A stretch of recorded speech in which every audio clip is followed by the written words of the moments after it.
I'm Lee Moore. I'm Rob Moore. And this is the Chinese Literature Podcast. Rob, I guess we're kind of building up to our Lucian series. Kind of unintentionally. We just, I mentioned doing Shen Songwen. You were on board, but then you countered with another modern Chinese writer, and we realized actually she's kind of a good on-ramp for our Lucian series coming up in January. Yeah, I think we're going to air that in January.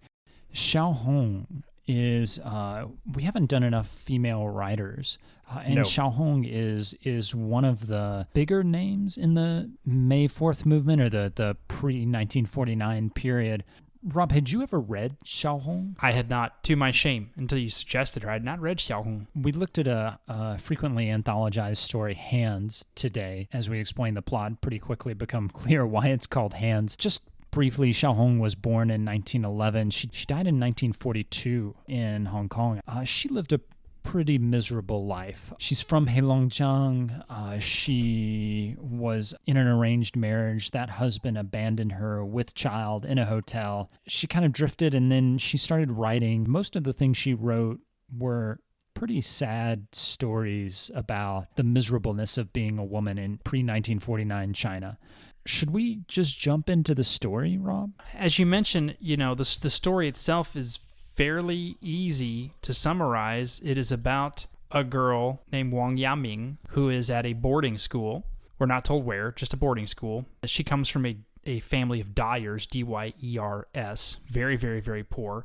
And because her hands are discolored and because she's very rough and unlettered and comes from a very poor family, unlike her classmates who at least appear to have a lot more money, sophistication, white skin, the whole thing, she gets treated like doo-doo. No one wants to share a bed with her. They keep saying because her hands are dark that she has bugs in her or something. She's almost treated herself like some sort of vermin. She's forced to sleep on a bench. She's not very intellectually gifted, I would say. At least that's how she's portrayed in the story. And so she keeps getting made fun of, both for her hands, but also her trouble at acquiring English.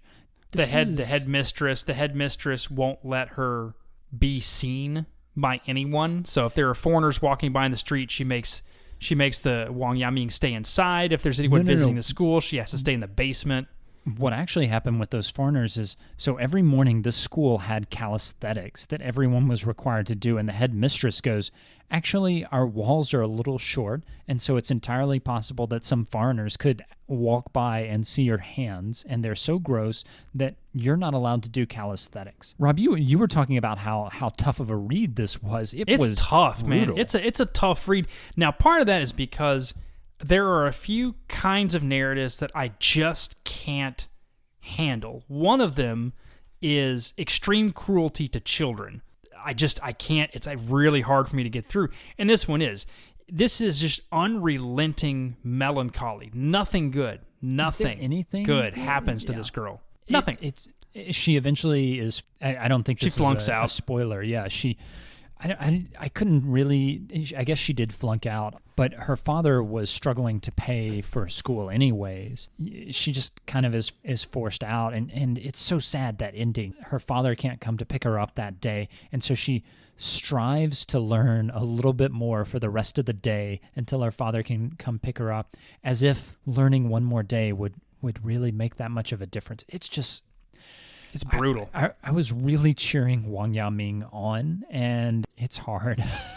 It's hard, and I can't help it with narratives like this. It's hard to really feel that invested in them after a while. The narratives involving struggle that really hit home the hardest are the ones that typically have at least a little bit of light involved. Rob, I wanted to ask you, so I agree with you that normally there is this kind of, in stories, in good stories, there is something to take away from all the sorrow. If the author wants the narrator to be sympathetic and watching all of this horrible stuff happen to another person, they make the narrator kind of befriend them or something. Yeah. The narrator, whose name I don't think we ever get, how does the narrator treat Wang Yaming? Is she any nicer? The narrator's another girl in the school, just like Wang Yaming and the rest of them. She's kind of brutal herself, isn't she? She starts out kind of like all the others. By the end, she seems to sort of grudgingly accept her or kind of feel sorry for her a little bit.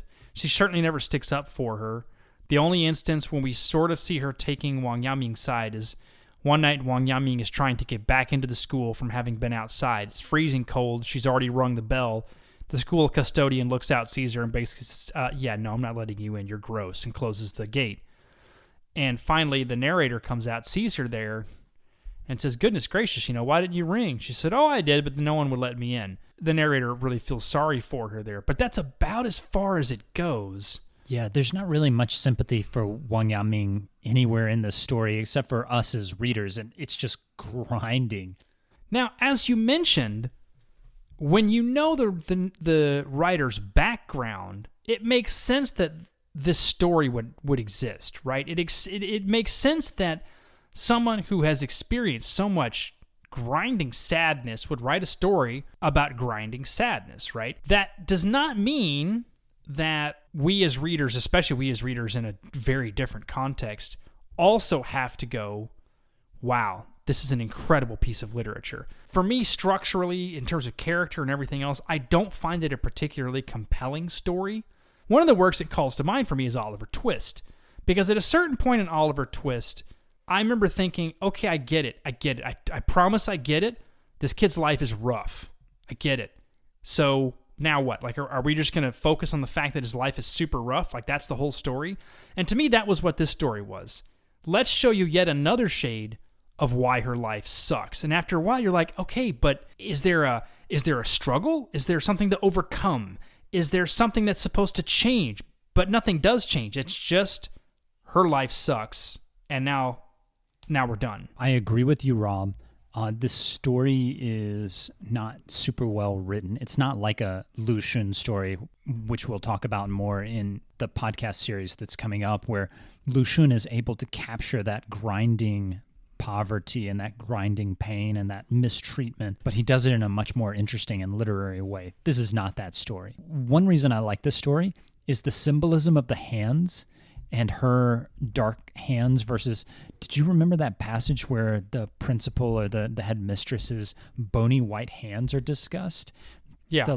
It's kind of gross, but you also see the sort of difference in class and in terms of skin color. The symbolism is very easy to get, and I actually enjoyed having the story assigned in classes because it's really easy for undergrads to write about because the symbolism is so obvious. So that's one thing. I think that you and I are not enjoying, or we were left wanting a bit more, partially because it's so clear cut. There's no ambiguity like in a Lu Xun story or even a Zhang Ailing story, which I those are, I think, the two great 20th century Chinese writers. Well, we don't even have to go to the greats, the all-time greats. So just before this podcast, you and I were talking a little bit about Lao She, and I mentioned the novel Camel Xiangzi, which is also super bleak. Not much happens in that novel that's very happy either. But for me, the central character there is sad in a really peculiar and strange way.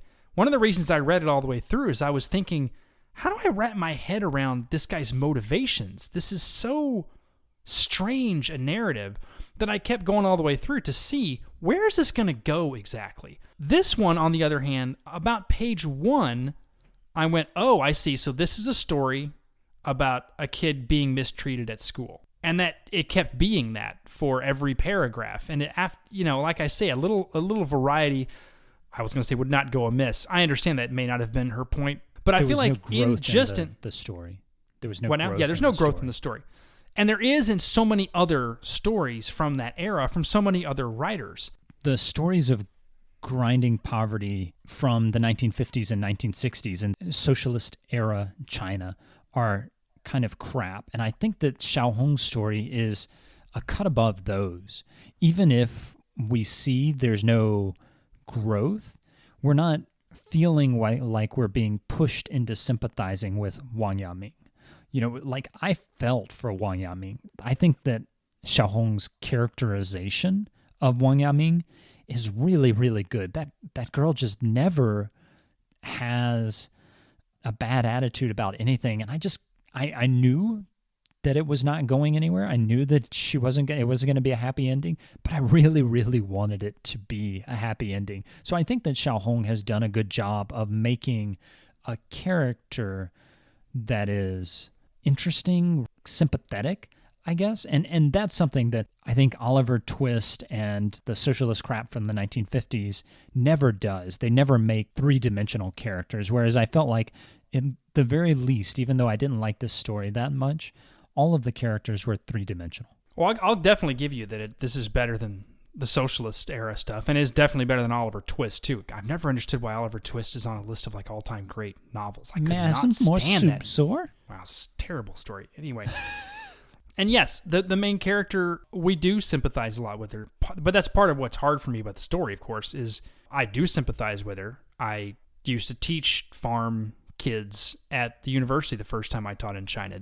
There's a deep sense of, I wish things were better for this character. I wish. What got to me with this story, though, was that even with her attitude, nothing ever breaks. It's the same thing again and again.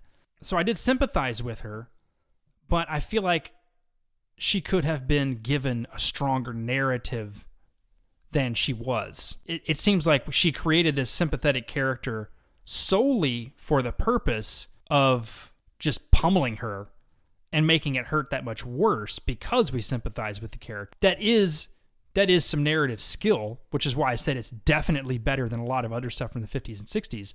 But I can't help it. I just don't think it's that great a story for that reason. That said, I mean, so Xiao Hong is writing this in the 1930s, and she has gone through a lot of these struggles herself. There's just something nice about being able to witness this torment that class brings around. I think that's what I would take away from this story is, this is a portrait of someone who really gets the short end of the stick in 1930s China. It's not the best read, but it's something that I think that you can learn a lot about from. And for those listeners who are actually looking to assign text to students, if you're teaching Chinese literature out there, it's hard to go wrong with this story because it's just so unambiguous that students get it, and it's a great way to kind of get them writing good papers. Yeah, I would have to agree with that. This is definitely not the kind of story we're going to have to discuss. What does it mean? Because it definitely means what it means, right? My final thing about this is that when I first read this, the first couple of pages, I remember I didn't even see when it was written. I hadn't read any bio, nothing. I just came at the story with no prior notions whatsoever. My first thought was, I wonder if she wrote this in 49 or after, because it felt like this attempt to position her as kind of a critic of the old China, like upholding the downtrodden worker. Of course, it's not that at all. She wrote it in the mid-30s. I think it was 1936. So not that at all. But I still wonder, and maybe you can tell me because you taught this, how is this received in Maoist China? Because this would seem to me to be like, oh yeah, look, even in the 30s, they were writing about how good, hard-working, positive, forward-looking peasants were being kicked in the teeth by stuck-up, rich, foreign literature reading countrymen and women. It's my understanding that this did pretty well in Maoist China. I mean, she died before the CCP took power, but I think that this story was quite popular in 1950s, 1960s, and even today in China, I think it is still fairly popular. You'd have to imagine so, right? Before we go, Rob, if folks want more Chinese literature podcast, where do they go to? And frankly, who doesn't want more Chinese literature podcast? ChinLitPod at Twitter, Chinese LitPod at Instagram, and Chinese Literature Podcast at Gmail. And of course, as always, Patreon, Chinese Literature Podcast. Look us up on any of those platforms. Send us a message if you've read this story and you actually found it uplifting, or you see in this story something that neither of us is catching and you really think, hey, these guys need to see this. Let us know, please. Yeah. Or tweet us. I'm Lee Moore. I'm Rob Moore. And this is the Chinese Literature Podcast.